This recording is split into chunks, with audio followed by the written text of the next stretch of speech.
Welcome to our posts. Today we will see stories of r/Pettyrevenge. Drank a beer so I wouldn't be forced to babysit for my aunt. My aunt, now 40, have 3 kids under the age of 10. At every family gathering I am 23-year-old man, become the de facto babysitter despite me not wanting to so the adults can drink. It was her birthday dinner yesterday and my mom promised me that I wouldn't have to babysit and that the kids would be at a friend's house. The first step I take into their home is greeted by 2 ear-splitting screams about how much the kids missed me and 1 toddlery joddling. I immediately realize I might have been lied to. Normally I don't drink, huge lightweight, but since this was a special occasion I had made some plans. So my aunt enters the hall to greet my mom while I reach into my backpack and walk into the living room and crack one out of 2 12% Viking beer I special ordered for me and my uncle. He likes weird beer, and we start drinking. About 3 minutes later my aunt sees the can and starts screaming at me for drinking while watching the kids. I only hear distant screaming. I repeat my mom's promise and she calls me the R word when they are clearly staying here. So I reach out my hand and say $200 for emergency babysitting and I want finish this beer. She says hell no, so I chug the half-liter can to the loud cheers and laughs from my dad and uncle. When I'm done I say birth happy day mommy sister with a burp, with my mom just looking hugely embarrassed for my aunt. My designated driver dad ends up watching them the entire night instead. I think he might schedule a vasectomy soon. Next story. Steal my groceries? I'll steal your pizza. I live in an apartment complex. A month back my mother ordered a box of groceries worth about $60. Eggs, veggies, some meat, and such. It was delivered to the wrong address, to another apartment building with the same number as me. My mother got a photo of the box at their doorstep and a notification that it was delivered. It took less than 5 minutes for the guy inside to swipe the box of groceries and hide them inside his home. My mother confronted him about it, but he denied everything and we didn't get our groceries back. Tonight that same dude ordered 2 pizzas and some subs, and it was delivered to our door.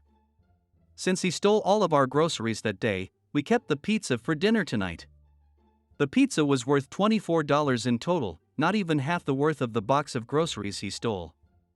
But still, it's a small victory. Next story.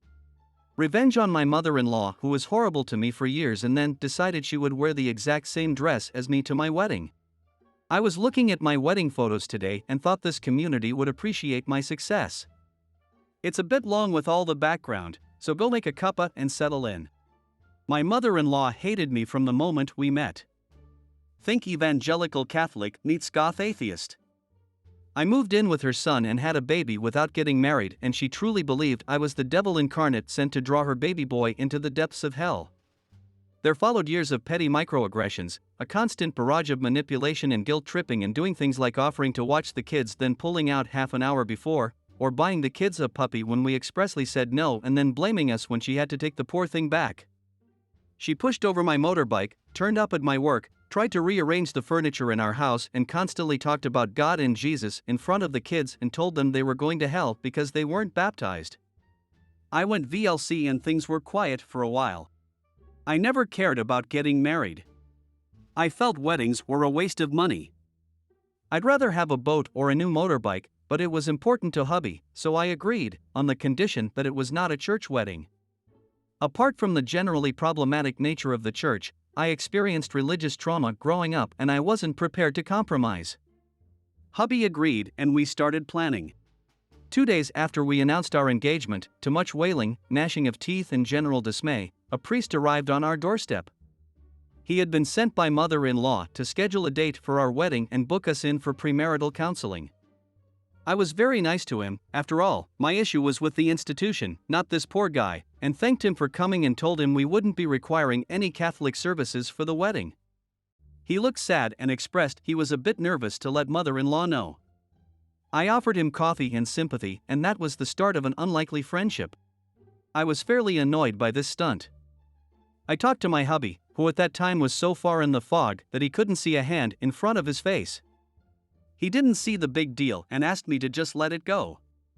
I thought about it for a day, then told him no. We had to address this immediately or it would escalate. I understood that he loved his mom and sisters, but that their obvious contempt for me was a problem. I don't like ultimatums, but by this point I'd been putting up with it for about 6 years. I laid it out. We address it now, or no wedding. It went about as well as you'd expect. We visited and hubby tried to talk to her about how inappropriate her actions were. She screamed at him and cried, and then his sisters started on us both. Standing there, watching my hubby's heartbreak, my filter broke. I told them to stop, very loudly. Then, I told them that they were behaving like toddlers, that I was embarrassed by their antics and to consider this their first and only warning. If they tried anything like that again, or treated us with anything other than kindness and respect, not only would I cancel the wedding, I would tell their priest and all their friends about their disgusting behavior. If they wanted to be part of the planning, I would welcome their participation, but that hubby and I had the final say. Mother-in-law tried to speak, but I shushed her like Dr. Evil shushing Scott and we left. Hubby was distraught and I felt bad for him, but we got into couples counseling and things got better. Meanwhile, mother-in-law and the sister-in-laws seemed to have taken things on board and were maintaining a frosty civility, although I was banned from their house because I was scary. Fast forward about 12 months. Time for dress shopping. Ye gods, I hated the idea of a wedding dress. I hate pale colors. I hate dressing up. I hate dresses. Just everything about the idea made me want to fake a coma to get out of it, but I'd promised my own mum and brother that we could do this together. So mum, mother-in-law, sister-in-law and 3, brother and his wife all traipsed along with me to marvel at the sight of me in a dress. And it wasn't a bad day. The yells behaved and I found a dress that I didn't hate as much as the others. I paid for it and we left. The next day, I got a call from the shop. Mother-in-law and the sister-in-laws had ordered themselves the exact same dress as me. I told hubby and he didn't really believe it. I laughed about it for a bit, went back to the shop and ordered a new dress. This one was dark purple with black trim. And then I had the idea. I don't have a lot of female friends. But all my male friends have wives who had wedding dresses. And sometimes they say they feel sad that they spent all that money on a dress that they'll never wear again. I talked to hubby and he agreed, so the invitations went out and every person who had ever worn a wedding dress was invited to wear it to our wedding. Mother-in-law and the sister-in-laws got different invitation that specifically asked that they not wear white. Dress code was stated as whatever you're comfortable in. I wasn't there for the initial confusion that swiftly turned to rage, but my mum and brother gleefully recounted the story later. All 4 of them turned up in their beautiful white dresses with their beautiful makeup and hair and were completely absorbed by the rest of the crowd. They didn't stand out. They looked exactly like everyone else. Except for my mum and brother's wife, who wore purple like me. They weren't going to ruin my day by upstaging me. My hubby, who up to that point really didn't think they would do something so vile, turned to stone that day. They had finally shown the depths that they would sink to and the last of the fog was swept away.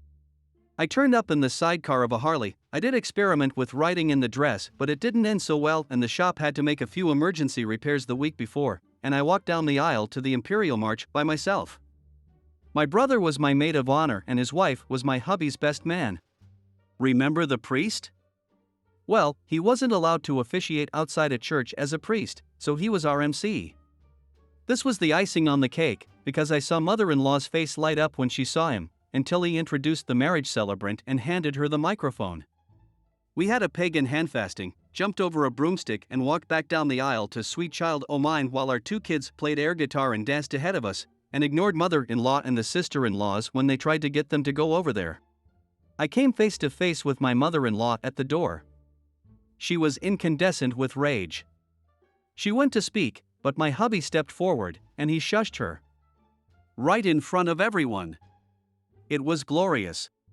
She didn't speak to either of us for the rest of the night. She didn't speak to us for nearly a month. And then she called one day to ask to see the kids as if nothing had happened. So yet it go, because my husband and I had one. But every now and then I wear the purple dress when I know she'll be at an event. Because I'm petty like that. Next story. Don't use me to parent your kids. I have dwarfism, and this often leads to weird interactions in public, especially with kids. Sometimes a kid comes up to me to ask me why I'm so short, and I have a pre-prepared response for that, but most of the time they just loudly ask their parents why I'm so short. Usually the parents will awkwardly drag their kids away, telling them not to comment on people in public, which is sad but understandable. I like the parents who just say something about how some people are born like this, and even though we look a bit different, we're still regular people just like everyone else. Sometimes I hear a gem like, "I bet he shrank in the wash." What I can't stand is when people try to use me to parent their kids. I'm sure you can think of ways to convince your kids to finish their plate at dinner that don't involve pointing at a dwarf in public and saying that's what happens when you leave food on your plate, or he didn't listen to his mommy when she told him to eat all his vegetables. It's rude, it's humiliating, and it teaches your kid that differences are a bad thing and that people are at fault for their differences or disabilities. It just pisses me off. A few days ago, I was in public and a kid who was maybe 4 or 5 years old was acting out, and his mom was clearly struggling to keep him under control. So she pointed to me and told her son that I was one of Santa's elves, and I was watching him and would tell Santa about his behavior. The kid's name was on a key ring on his backpack, so I just said, "It's okay, Hunter, you're already on the nice list, and Santa told me you're getting an iPad this Christmas." Hunter was excited. His mom was not. I hope you guys liked this video. If you did, make sure like, comment, share and subscribe the channel or posts.